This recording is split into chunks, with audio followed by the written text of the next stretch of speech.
limit of $250,000. The higher, slightly higher premium, and you'll notice it's not much difference. The slightly higher premium down below is with the $1 million limit. The page 14 is the summary. Again, another typo that I apologize for. There is, it should say down towards there should be an option 1 and then an option 2. That should say option 2 because that shows you the opportunity of increasing your limits. Page 15, one thing that I might note for you, in the middle of the page where it talks about commercial automobile, we are offering you a agreed value basis on some of these, on these particular vehicles. I don't think you have that with your current carrier. The reason an agreed value is important is particularly for the older models. For example, right off the bat, you've got a 1979 American fire truck, $130,000. Now, I'm going to guess that on an actual cash value basis, that would be much, much lower because you have to take the beginning price, take away depreciation to come up with an actual cash value. That's what actual cash value does. Agreed value simply says you, the insured, agree with the insurance company. This is the value. There's not going to be any depreciation, whatever. This is the value, and this is what we'll pay you. So it's particularly important for older units, if you will, because those are the ones that the value might go down. Hey, are these prices we gave you for these vehicles? Yes, those are values that I believe those are values that were listed on the schedule. So, are you agreeing with the city if the fire truck is destroyed, you're going to pay $130,000, or are you going to charge us? Are you going to charge insurance on $130,000, but then pay the face value of $75,000? No. When they on these items, that's the point of these particular items. That that's the agreed value, and that's what it is, and that's why you do agreed value. Some insurance, depending on the item that you're agreeing to the value on, sometimes a carrier, these folks are not necessarily doing this, but sometimes a carrier will say, well, we're going to charge you, let's say, more, if you will. Take an older home that was built back in 1910, well maintained, et cetera, but you're never going to replace it. So you're going to insure it on an agreed value basis, simply because you don't want to have to guess on it. Yeah, you might have to pay a little bit more, but you know exactly what you know exactly what you're insuring and how much value. And it's for these particular items. Now, if there's more items than this, by the way, just all you have to do is tell us. We don't know. But if there's more items than this, all you have to do is tell us. The other thing that we'll want to make sure of is, and you'll notice that there is a line down at the bottom of that one little paragraph where it says, quote is subject to verification if any location where stored vehicles exceed $1 million in value. That's to make sure that, when things are all in one place, that's when bad things sometimes happen. I don't know whether that's the case. We noticed that you only seem to have one location for the fire department. There's some relatively high-value things there. Perhaps it might be. But we want to sit down with you and just make sure. Well, what we do there, we disperse the fire trucks to different locations when bad weather comes upon us. Very good. But if you'd like to build me a fire station, that's fine.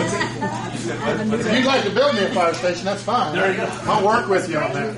He just wants the insurance. If you're a nice guy. That's right. That's because I'm a We nice just guy. love to sell insurance. That's all. Okay, well, The last page, I think, not the last page, but I think the last page in again the proposal is what is called. You'll see it's kind of in there sideways, and it says excess limits are siloed. Let me tell you what that means, and there is some significance to this. Currently, you have a policy with primary limits on various types of coverages. And you have one excess liability policy that covers all of those. Our carrier does a little differently. they actually what they call silo it.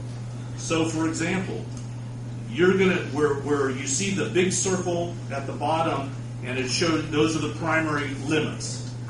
You're going to have $4 million of excess coverage on each and every one of those.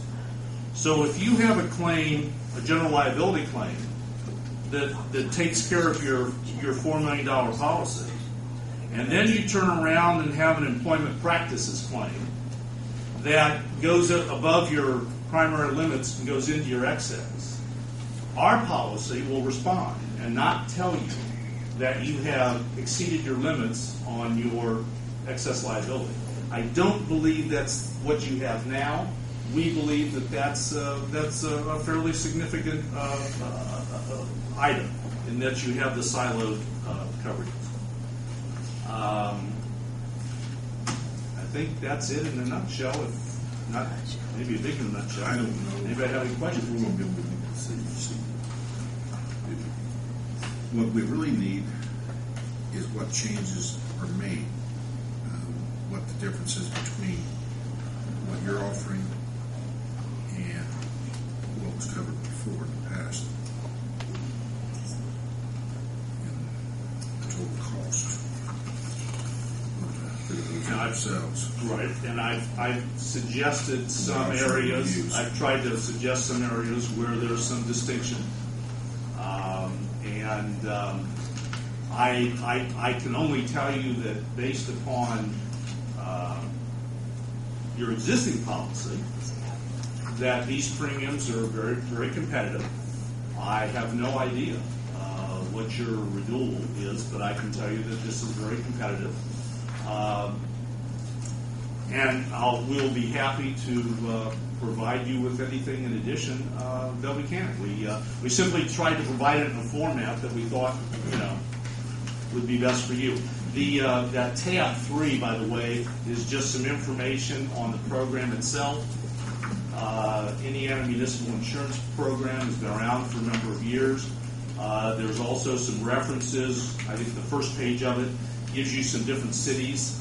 We're happy to provide you with references at those cities. Argonaut, the carrier behind it, is an A excellent rated carrier. And by the way, the program is administered right here in Indiana, not right here, but here in Indiana, and it is administered in Indianapolis. The state manager's office is located in Indianapolis. So, any other questions? I'm going to make a decision on this evening. We'll have to take that into consideration. Okay. And if there's certainly any other questions, we'll answer them. Okay. Thank you very much for your time. Oh, I'm sorry, Steve. So did you want to give us a sheet that's got... We would like to have the differences, the exceptions The differences between... that you pointed out as you're going along here. Did you put those? Absolutely. Yeah. Absolutely. And then, if you don't mind finding that other insurance policy. I'm sorry? The other that Excel. I'll go out to my card and I'll get it. Yeah, because I know exactly where it is. Would it be helpful to have a summary of the differences between That's what we're talking about. between the policies and that? But if you're not going to make a decision this evening, you're going to come back to make the decision. Would you want to have it by X date so that you can digest the summary? Maybe even ask questions before the date of decision. I mean, are you contemplating having a special meeting? Well, yes, we're going to have to, because the renewal date's what, July 1st? So we have to do it before then. And, I think we're going to need a couple of weeks to absorb this and study it. And I would comment to you just as an observation that one difference between employee benefits, if you will, and P&C is that in terms of switching carriers and whatever, there's no re-enrollment, if you will. There's no process whereby you have to involve employees of the city. Moving from one carrier to another carrier, is as seamless as one day you're with this carrier, the next day you're with that carrier, and it happens all the time. So there's no time constraint as there might have been under employee benefits. You have to decide, 3 weeks ahead of time to allow enough time. You don't have to do that. What I think, maybe to Steve's point, is at this point there are the bids or quotes, if you will, are going to be made public, and you would give each of the carriers the opportunity to indicate what their differences are and where their advantages are. We're not talking about rebidding or anything. Correct. No. Everyone's privy Just to. Just like the dam exclusion. Correct. What's your language? I tried to find another word for that too, and I couldn't come up with it. Those types of things. Yeah. That you pointed out, I got notes in here. Your salesman. And I assume that's okay to do. I'm sorry? You're comfortable with doing that. Pointing out, I mean, just the difference providing. Compare and contrasting the different quotes. Yeah. No, we don't have. Yeah, I don't have. I mean, basically, it's the things that I just pointed out this evening. Right, that's right. Just putting that all on. It's in the board. Yeah. That's what said we need time to look at it like that. Figures don't change. We need a sheet that just figures and put everything down on just a sheet and the figures for you guys to, and then take a look at it. Because you're not gonna, you've got still other stuff that's after 6 o'clock. You've got 2 more groups. But you get this price sum sheet. Mm-hmm. And then if we can just get the side what you provided, such as the. Joe, that you're including the coverage for the dam. Oh, sure. Yes. Oh, yeah. It's clearly. Oh, absolutely. Now, by the way, I'm not suggesting that your dam was excluded from this policy, because it wasn't. It was just an endorsement that included that excluded certain prescribed liability issues Okay. for the dam. I do not want to suggest that the dam was excluded. That was not the case. I don't It have was simply a this. special endorsement. We've taken about 25, 30 minutes here to be fair to the other agents. We can't do that. We'll run out of time. I think the summary and the you can allow the other presentation to be made. We can limit it a little bit on time, but giving everyone the opportunity to review the other policies and point out the strengths and weaknesses, or their strengths, obviously, in their proposals. Well, I thought we're just getting comparison to the policy we now have. Is what he was talking about. You can limit it. You can put it however you want. I think we need to have everyone, we're 3,000. Yeah. Pepper. But you don't have time for all of the other 2 No. take over half an hour like you just had. Because there's not, you've still got other issues. You're gonna have just a special meeting, and you need your information ahead of time. Mine's outlined, like you said, so I'm going to probably take these things. And it's on a spreadsheet. Now, what I'll start out is all the things that you said that are not correct with our policy. It won't take me 15%. I think we need to get them to you. Yeah, we gotta get all the prices tonight. Yeah. So that, Right. we have everyone gives us a price tonight. We'll change over there and then we compare.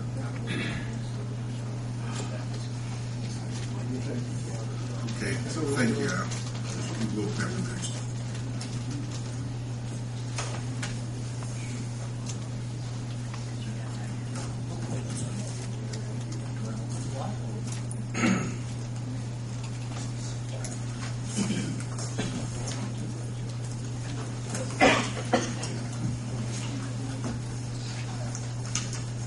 Because you are looking at comparisons, I want to point out some things that were incorrect.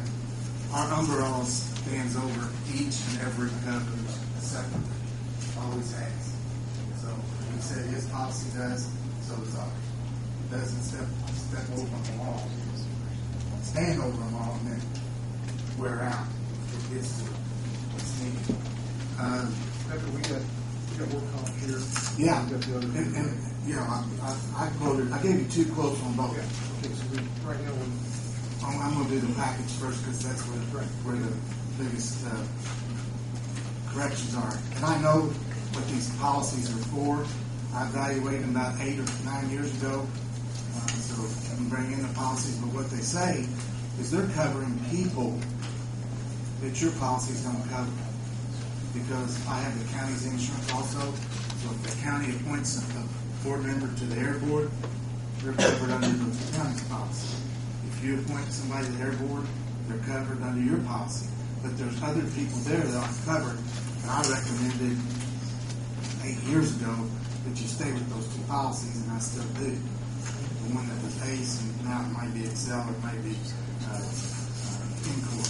But those policies, you've always had those, and that was when you get volunteers on boards, and those kind of people, I believe they need coverage.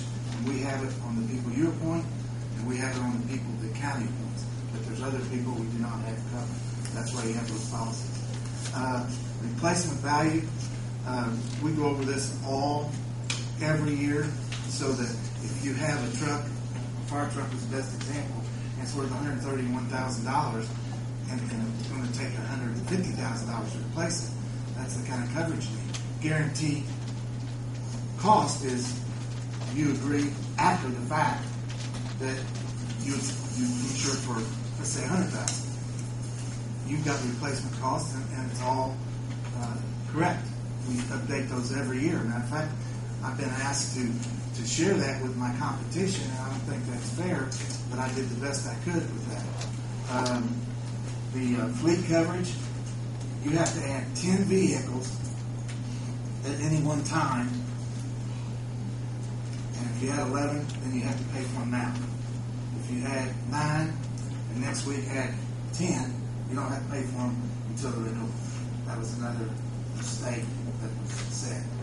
We have, maybe it doesn't read the same as his, but we've been doing this for a long time. The insurance to value, I've talked about that 90% co-insurance.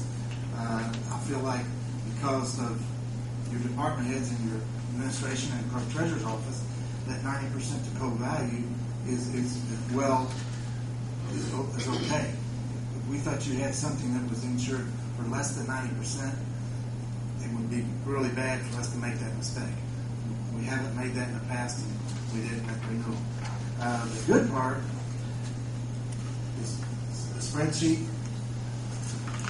The one that's for the package talks about the coverages and it talks about the limits. And it would be easy if you wanted to take his and just put them in beside those where it says property, equipment breakdown, earthquake, flood, equipment, inland marine.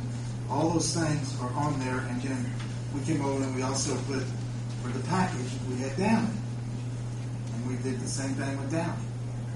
So we're showing you Downey, and we're showing you HCC. Then we're showing you Bliss McKnight. And remember, we worked really hard, and obviously with all these quotes, to make sure these both expire on June 30th. So to come without a workers' comp, I don't know why that is, because they don't expire at different dates. Remember, last year we worked really hard and got them for July 1, and we got all that straight. Or maybe it's 2 years ago and we got it all straight. So everything expires June 30th. The cost, as I like the word competitive, ours went from $133,556 to $123,619. And how do I know that's a good price? Because I have Downey, and they're at it was 126. So yeah, so you got current, you got two prices for renewal, and the coverages. There's always different language, but if you use this spreadsheet that I've prepared, you can go right straight across and see the differences. Use a difference here. Flood. Downey doesn't cover that. That dam we have that covered. And what it says, it has to meet those specifications. Of course, the county has a lot of vans covered, and they have to meet the specifications. They can't be ready to fall in and expect an insurance company to do insurance. So what he read is not exclusion for your dam, it was exclusion for the certificates they have to get to show that it's in good condition. That's real important.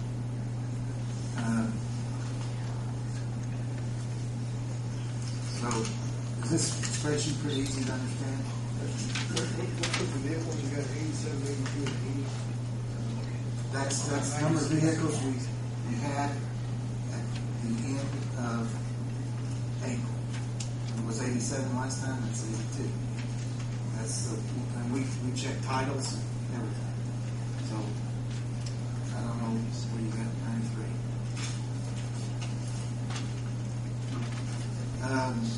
Then I want to go ahead, and this is something that really amazes me. I want you to look at the workers' comp.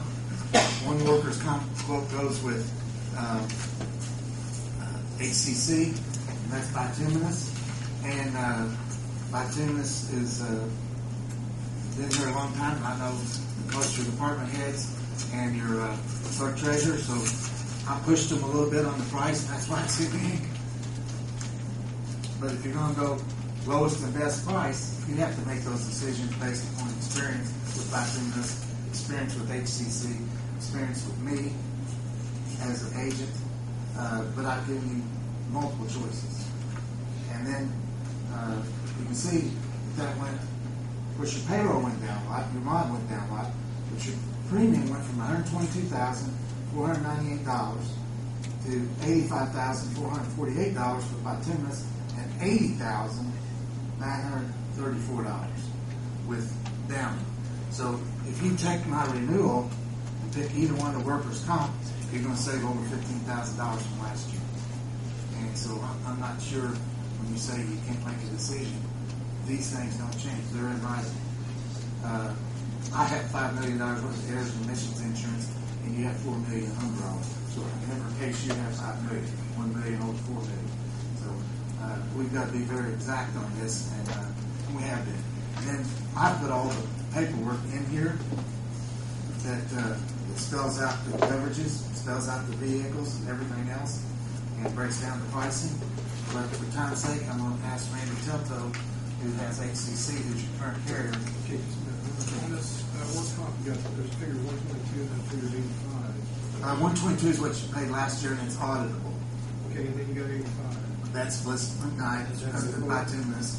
That's the new quote. That's a new quote, and then I got another one, Okay, but if you said 15, that's one more 15.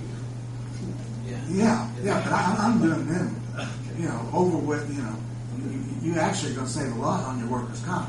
And you're going to save $10,000 on your package. How are we going to save $37,000 just from last year to this year without cutting the? Well, one of the big reasons is your payroll went down about $700,000. And then your mod, which is 30% less than it was last year. Mod means experience. It was 1.28, which is one is what's normal, 28% higher. This year it's 0.96, so it's 0.04 less than what normal is.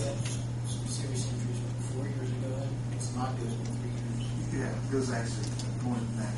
But one drops off. You're right. That's what makes your mind go down so much. I think it's the 5th years it drops off. So 5 years ago, those claims you can still be paying on some. I've got some really bad police officers got shot. They're going to be on there for 3 years. So I believe this renewal is great. Your math, Steve's always better than mine, but it's at least $9,000 less than expiring, and it's up to $30,000 over your workers' comp, or $25,000 if you stay with Bliss. Anything I forgot to say? No, just real quick. I think one of the big things is that on a property you don't have that marketing clause. I think 25% will get you. When we get that comparison Dan exclusion, I'm going to have to look into that. My understanding is that's not included. As Pepper said, we do have the sidewalk. Bill wanted you to tell you that they copied off us. So they can. That's his person that works for the company. Yeah. So, we were the only one that had that for a while, then a couple of years ago, Highlands, which is already not started doing the same thing. So Now, Downey is like he said, 4 million is over them all at one time. So, I just have one question. Is the public officials on claims made or the clerks? and that's one of the things we were going to say about if it's claims made, you, as the city of Greensburg, bought what, this is not a good word, I got to say it's damn something, but it's tail end coverage. You already bought tail end coverage under this current policy, HCC, which means it goes back to the expiration date of when you had an occurrence plan. If you went with Downey, you need to buy that again. I'm not sure about that. I think there's just things made too that I'm not going to speak to. Well, even if it's claims made or current, regardless of what they're doing, that gap has to be filled. The gap has to be filled. So they would have to buy. Yeah. Okay, that's an additional cost, which you've already paid for 2 years ago. So Pepper, our premium for from July 1st of 2010 to June 30th of 2011 is $122,498. Yes. And even the statement by Tumius, it drops down to $85,448. No, that's the workers' comp. It drops down to $123,619. It's on the second page. He's talking about workers' comp. Oh, workers' comp. That's correct. Yeah. And what's the difference between Downey and Tumius? Coverage is exactly the same. The state mandates the coverages, but the big difference is financial strength. And HCC is an A-plus company, Bituminous is an A company, and Downey is a trust that was put in because your cities and towns couldn't get workers' comp without being in the pool. So that's the biggest difference. That's a big difference if you ever went through a loss that they didn't have money to pay. I got one thing to add. It's not in the written material, but right before I came to the meeting, I talked to the underwriter, and we got a 3-year guarantee rate for the policy. So we're ready to keep 2 years. Could be used if this market stays up.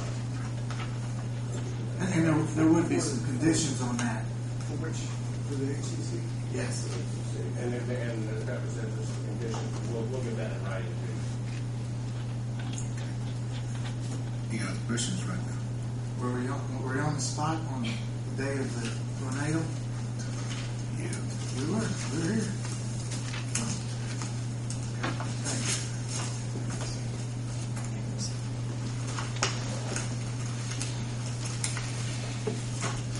Okay. City securities.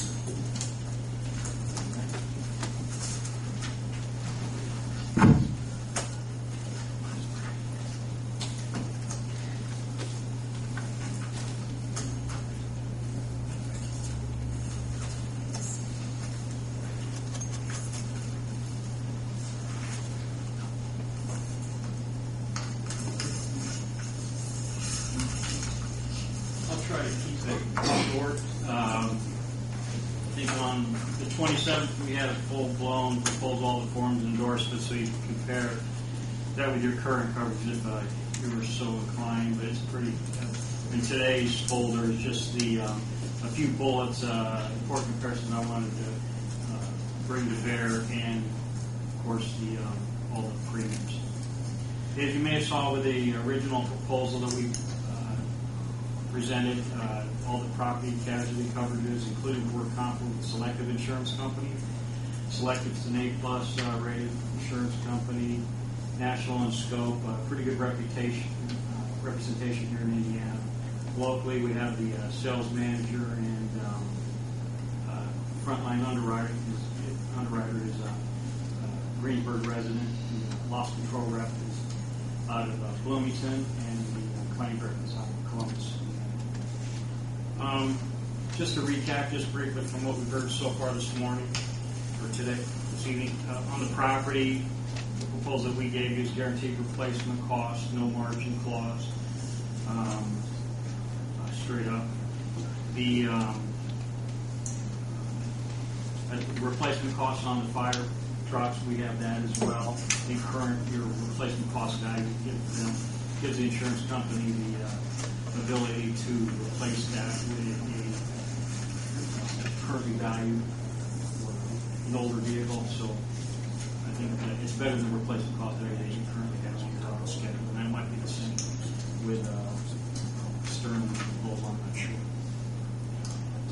The big things that I really wanted to point out, you can see the premiums, it's all inclusive, including the work comp was selected.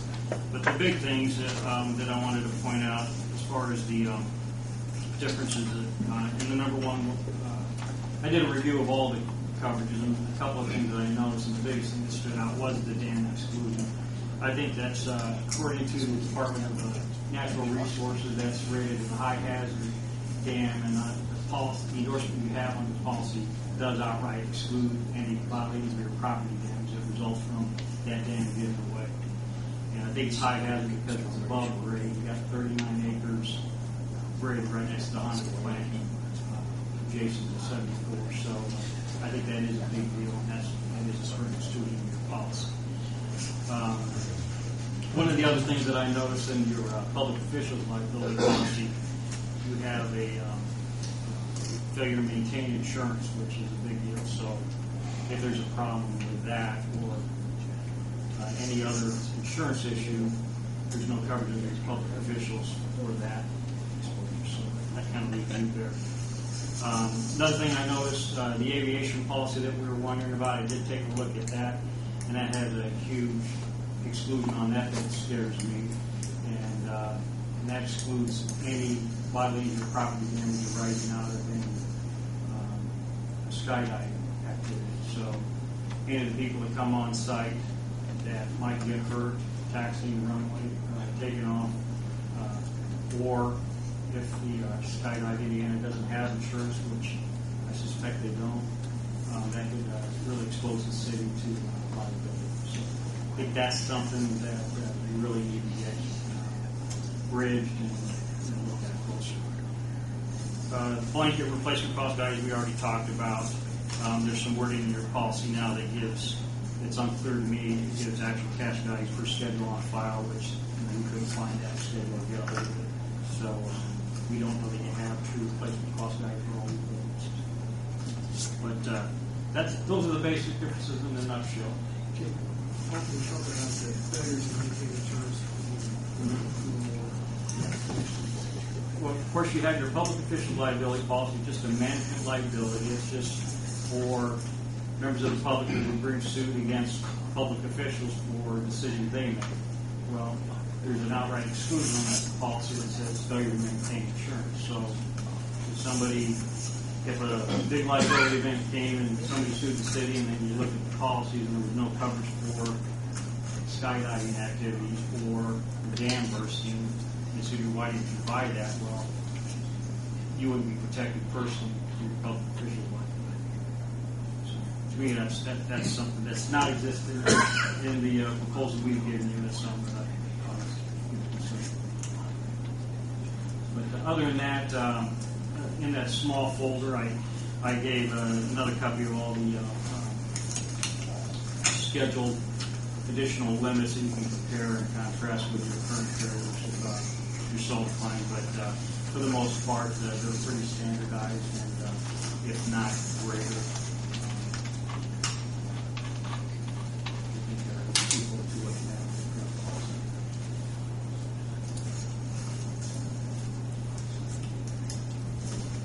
Questions for you?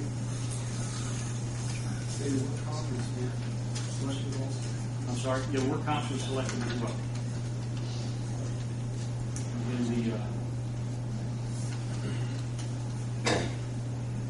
always recommend that if that's at all possible, that kind of rounds out. And I think you've heard that before.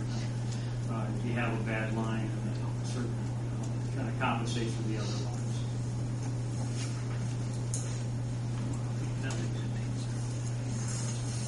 Good look at it. Thank you. Thank you.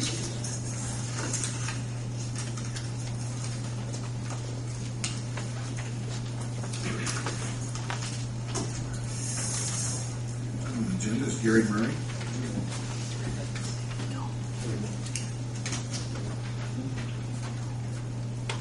I've got two items tonight. The one is purchase of an automatic level. We did budget for one in the engineer's department budget. We haven't gone ahead with that purchase because we've had the luxury of using one that our inspector on Lincoln Street has in their office, but we don't expect them to be around that much longer. So with all the rain we've had a lot of use of it, designing some drainage fixes around town. And so I would like to be okay from the board to go ahead and purchase that equipment that was budgeted. I don't have them, but I just wanted to get get. right there for companies to give I quotes. can't go get 3 distributors to get quotes for what we want. I just wanted an okay to go ahead and do that. You have any idea the value of the monthly budget? We put $1,500 in the budget. Depending on which model you get, they're anywhere between $1,200 to $1,400. I'm sure you believe it's a good investment. Well, it would be a good investment. If we had to rent one, it would be just somebody's time going to pick one up from the distributor. Drainage and things ourselves. Is there a rush that we need to buy it next month? No, not in the next month. I'm just asking because I think what I'd rather see is the quotes. Well, no, I will bring them back to the board. I'm just seeking permission to pursue that. Pursue getting the quotes. I will bring them back next meeting with a recommendation. We really don't want to go out on a limb, but we don't expect the inspectors to be here much longer than 3 months. Do we need to vote on that, Tim? I mean, I think he's asking for a full but you're not going to be bound by, not going to be bound to select one of the 3 quotes, but just so Gary knows that the board wants him to do that. We need a motion. No, he just wanted verbal approval to go ahead and bring the quotes back for next month, right? Thank you. The other item, I don't know why it has 4th and Broadway, but it's a Broadway update. That project is proceeding fairly well. We've got most of the pavers from the storefronts out to the planter boxes on the west side complete. They've got the outside islands, the refuge islands on the east and west sides done. They're digging out the center island up by Washington Street. They started that this morning. Sidewalks done on the courthouse side. Waited until after Memorial Day to start working on the monument, the War Memorial area at the end. We've got all the lights and light pole bases poured and connected electrically to the courthouse side. And today we were in discussions with Duke to go ahead and get a meter base set to power all the lights on the outside of the square. Those would be the city's responsibility. On the inside of the county's responsibility, since that's their property. So we're still looking at a first week of September date, and I don't foresee that anything really holding that up. There was the building drain issue last week. We did negotiate a change order for $5,000 down from around 7 to tie all the roof drains in and collect those to the storm sewers.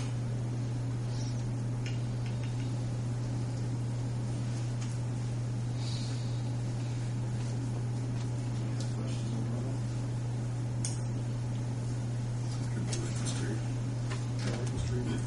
on Lincoln Street, we switched traffic over Saturday morning, we painted all of that. Today, they went back and milled out the temporary lining that they did so they could reuse that. Not necessarily on this project, but there's a certain amount of recycled asphalt product that did not allow in mixes. So if you see the big stockpiles that they have out by the state highway garage, they're storing those for inclusion in other projects. Since it's relatively new asphalt that was put down as winding, so we can run on that east side. Tomorrow they're starting digging out basically 1st Street all the way up to 5th Street. They're going to leave Montgomery Road connected as long as possible.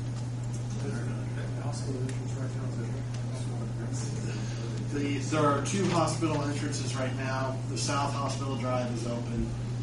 What was the Wiseman property has a drive that through around the lot you can get through, and then the Montgomery Road access is still open. So 2 of the 4 are open. They didn't have the Wiseman property when it started. The 1st Street and the one just south of the place both closed.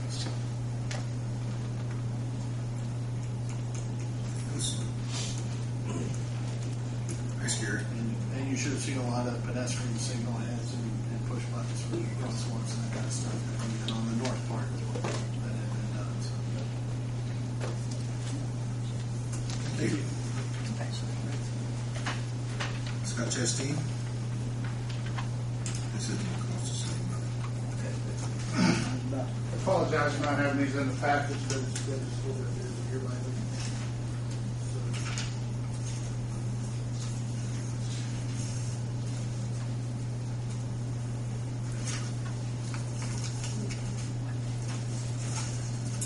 In a nutshell, we had the opportunity to get some funding from the county TIF, which is also known as the Honda TIF area. As the mayor was putting together a list of items that we might want to go after with those funds, I approached him with the possibilities of adding an 8th weather siren, also known as a tornado siren. One of the rules is that it does have to service that area, but it can also service other areas too. So ultimately what we're looking at doing is placing it at there's actually a map up there, and the one up to the kind of to the left says proposed new severe weather siren at the Greensburg Reservoir, up at Upland Reservoir. The water board has approved the location of it up there. So again, what I'm asking is just your approval to order the siren. It does cost $14,123.10. That is for just the siren. It does not include the pole, that kind of stuff. We'll have to get that put together, but we can do that while the siren is being built. There is only one quote because this is a factory direct buy. We're buying it from American Signal, which is the manufacturer, so there are no other representatives there, factory direct only. We currently have 7 sirens, 3 of which are Whaling electronic sirens. The other 4 are the Tempest, the mechanical siren. So we found that when it comes to maintenance, these have been a lot easier on maintenance because again, it's a mechanical siren where it lines up and it makes the sound instead of it being projected electronically. So by the time you get it purchased, ship, install, the total cost? We're probably looking at about another $8,000 for the installation. That's just a guesstimate, but I can't remember what it was we had proposed or got approved from TIF. It was like $30,000 or something like that. And the money is in it is in the bank. It's just a matter. And we're actually kind of some crunches. They want us to try to complete the projects as quick as possible. So.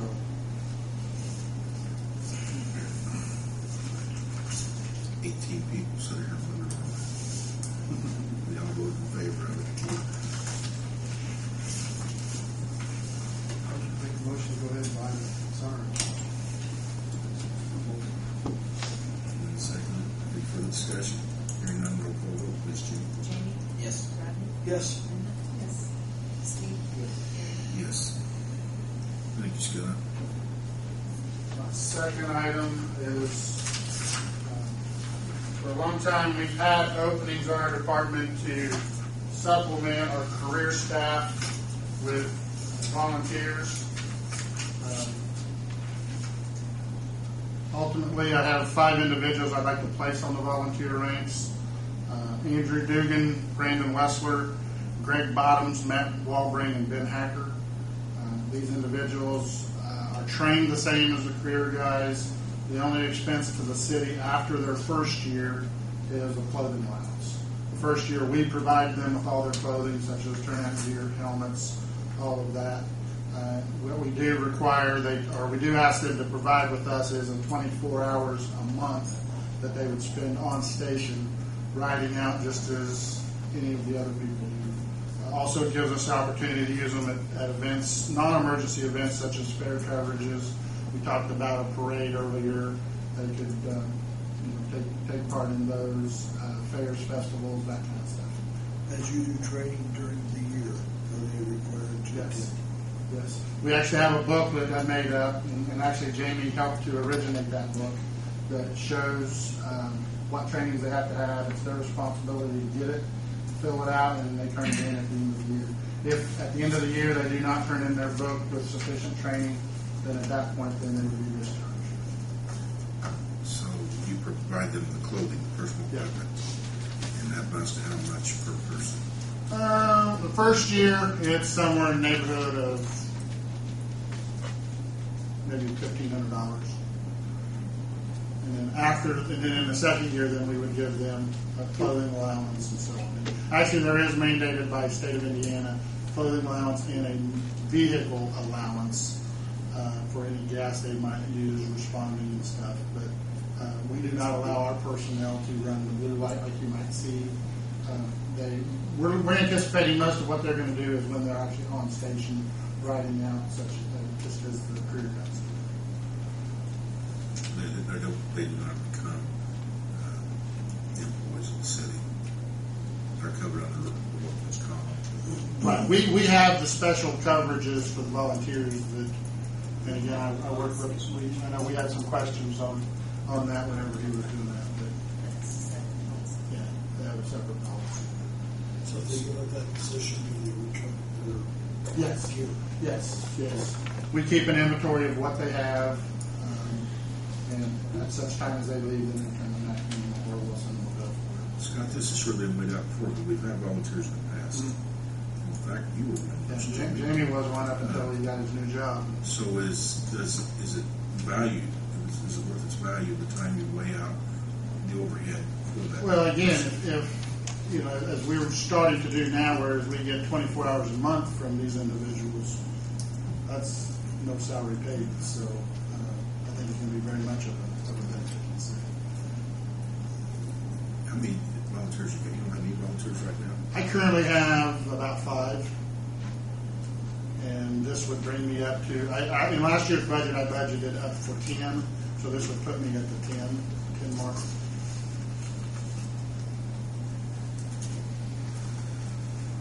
I think it's probably a decent investment. So you're asking for approval? Yeah. Make a motion to approve. And these individuals would be on a 1-year probation.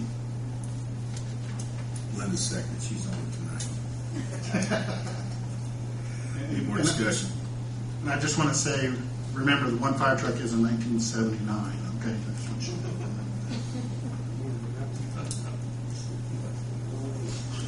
No more discussion. Roll call vote, please, Jimmy. Yes. Steve? Yes. Linda? Yes. Rodney? Yes. Yes. Thank you. Thank you. Next item. We have an old printer, but I don't know how long it's been up there. Probably 4 or 5 years. There behind in the little room up there that Janet wants to get rid of. So I need permission to get rid of that old printer.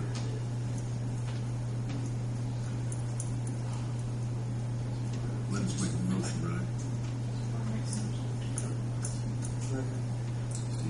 Any more discussion? Roll call vote. Jamie? Yes. Rodney? Yes. Steve? Linda? Yes. Karen? Yes. Jeff, you have something quick? Yeah.